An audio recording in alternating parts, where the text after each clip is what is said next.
Doctor সাহেব, হ্যাঁ, আমার বেটা তো গাছতে পড়ে গেছে, এর না চিকিৎসা দেন। রাস্তাতে পড়ে গেছে, সাংঘাতিক ব্যাপার বারে। আচ্ছা দেখি কি সমস্যা। আহ, আহ, ডাক্তার না, সাহেব, মাপাই লাগবে। আচ্ছা থাক, আচ্ছা সেটা কোনো ব্যাপার না, রুগী একবারে ভালো হয়ে যাবে। ডাক্তার, আহ? আমি তো রুগী না, আমার ছেলে। আরে না, আপনাকে খাওয়া লাগবে তো।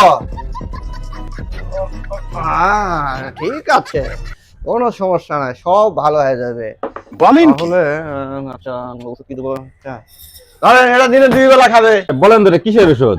আরে দিনে 2 বেলা খাওয়ালেই হবে। অসুস্থ আমার ছেলে আর আপনি আমাকে ওষুধ খালেন, আপনি কি ডাক্তার? আরে আপনার ছেলের পাছায় গুড়া কিরমি আছে, ওই গুড়া কিরমি যখন নাড়া দেয় তখন ওই গাছে ওঠে।